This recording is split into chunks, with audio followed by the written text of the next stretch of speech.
Bonjour, bienvenue dans cette deuxième partie de la vidéo dédiée au magnétisme. Dans cette deuxième partie, on va regarder l'électromagnétisme. L'idée de l'électromagnétisme est, à partir d'un courant, de créer du magnétisme autour d'un fil. Dans ce cas-là, on va prendre notre fil qui est là et on va faire passer du courant dedans. Maintenant, à partir de ce courant, on va avoir des lignes de champ qui vont circuler autour du fil. Il y a plusieurs manières de déterminer son sens. Je vais vous montrer une méthode.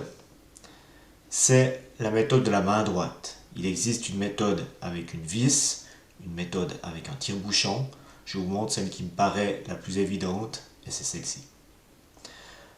Donc pour celle-ci, il faut prendre votre main droite et prendre le fil avec votre main et le pouce va montrer le sens du courant, comme ceci. Donc vous avez le pouce ici, vous allez le placer dans le sens du courant. Ensuite, vous allez fermer la main autour du fil et vos doigts ici vont montrer le sens des lignes de champ. Dans ce cas-là, elles vont tourner comme ceci, venir devant, repartir derrière et comme ça. Voilà, maintenant si on regarde l'exemple précédent, ici on a notre fil avec le courant qui monte ici. Donc si on prend notre main droite et qu'on la ferme autour du fil, dans ce cas-là, on voit que le flux part depuis l'arrière du fil, vient devant et retourne derrière. Et on tourne comme ceci. Derrière, devant, derrière. Donc on a ici un champ magnétique qui va circuler autour du fil. Maintenant, l'effet magnétique d'un fil est très modeste. Donc pour augmenter ceci, il faut faire ce qu'on appelle une spire. Donc on va regarder ici, on prend une spire, c'est donc une boucle faite avec un fil, et on va faire circuler un courant dedans. Dans ce cas-là, il circule ici dans le sens des aiguilles d'une montre. Donc on va prendre à différents endroits, de la même manière qu'on l'avait fait ici sur le fil, et on va regarder ce qui se passe. Donc on regarde d'abord ici, donc le courant monte, notre pouce de la main droite va montrer, et puis ici on a les lignes de champ qui vont partir depuis derrière, venir devant et repartir à l'intérieur de la spire. Ça va tourner comme ceci. Donc derrière, ça revient devant et ça rentre dans la spire. On va prendre maintenant en haut. Donc en haut, le courant va de gauche à droite. Donc on prend notre main droite avec le pouce qui montre le sens du courant. Donc on a ici les lignes de champ qui vont aller depuis l'arrière du fil, venir devant et repartir dans la spire. Et ça tourne comme ceci. Maintenant, si on prend ici dans la descente de notre spire, avec notre pouce qui est toujours dans le sens du courant, on voit que notre ligne de champ ici va partir depuis l'arrière, venir devant la spire et repartir à l'intérieur. Et ce qu'on voit apparaître, c'est que pour les trois cas, les trois endroits où on a pris, chaque fois on part depuis derrière la spire, on vient devant et on rentre dans la spire. On part depuis derrière, on vient devant et on rentre dans la spire. Ici aussi, on part depuis derrière, on vient devant la spire et on rentre dedans. Donc en fait, on voit que ici, toute notre ligne de champ ici rentre dans la spire. Donc il y aura un effet cumulatif et on a ici un effet magnétique où on a une ligne de champ qui vont entrer dans la spire et sortir de l'autre côté. Donc on a un sud ici et un nord là. Voilà. Donc dans ce cas-là, on a transformé l'énergie électrique en une énergie magnétique.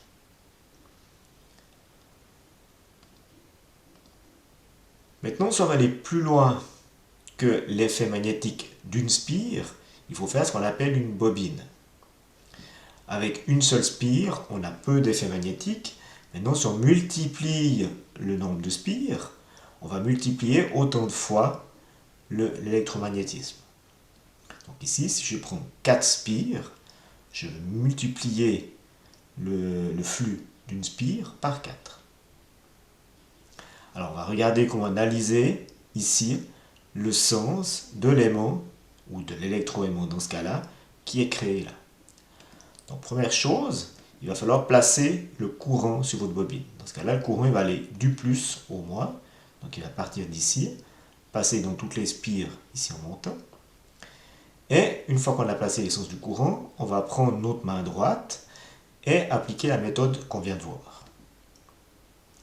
Donc si je prends ma main droite, ici, on voit que les lignes de champ vont partir depuis l'arrière de la spire, ici, venir devant et repartir derrière. Et ceci pour toutes les 4 spires, vu qu'elles ont le même courant qui circule. Donc on aura un effet cumulatif de ces différentes lignes de champ qui sont ici. Donc elles vont ici se cumuler et on va avoir les lignes de champ qui vont à l'intérieur aller de droite à gauche, sortir ici, revenir devant, rentrer ici, passer à l'intérieur, droite à gauche et revenir là. Donc on a dit que les lignes de champ allaient du nord au sud à l'extérieur d'une bobine et à l'intérieur vont du sud au nord. Donc on a créé un aimant ici de ce type-là. L'avantage c'est qu'ici on coupe le courant en complémentation. Voilà, dernier point, on va regarder les calculs et grandeurs liés à cet électromagnétisme. Donc si on reprend notre bobine ici, première chose, on va faire passer du courant sur les spires, ici, sur les différentes spires, et on va obtenir ce qu'on appelle une excitation. Donc chacune des spires va avoir une excitation magnétique de la matière qui est à l'intérieur. Donc ici, cette excitation, c'est le nombre de spires fois le courant. Ensuite, on va ici exciter la matière autour du fil. Si les fils sont très éloignés, on aura peu d'effet cumulatif de cette excitation de la matière.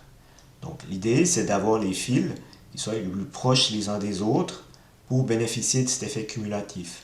Donc plus la bobine sera longue, moins on aura une intensité du champ magnétique élevée. Cette intensité du champ magnétique, son unité est des ampères par mètre. Maintenant, point suivant, c'est l'induction, qu'on a déjà vu dans le cas de l'aimant. L'induction va dépendre de la matière. On va exciter la matière sur une longueur plus ou moins grande, et la matière va réagir différemment. Différemment si c'est du plastique, de l'acier, de l'alnico. Donc pour ça, on a ce qu'on appelle la perméabilité, qui on peut diviser en 2 parties. Ici, la perméabilité du vide, qui est une constante. Je vous conseille de la prendre sous ce format-là, 1 sur 800 000. Et on a la perméabilité relative, qui est propre à chaque matière. Donc si on n'a pas de corps de bobine ici, la perméabilité relative sera égale à 1. Et ensuite, pour chaque type de matière, si c'est de l'acier silicium, de l'acier coulé, etc., on aura une perméabilité relative différente. Une fois qu'on est arrivé à l'induction, B en Tesla, on peut calculer ici le flux magnétique en faisant B fois A. A étant la section. Attention, cette section est en mètres carrés. Et de ce fait-là, on obtient ici la force de l'aimant. Voilà. Dans la partie suivante, on va regarder un peu la formule qui est ici, donc la formule de l'induction, et on verra qu'il y a des limites dans cette formule. Voilà, je vous remercie de votre attention, je vous souhaite une bonne journée. Au revoir.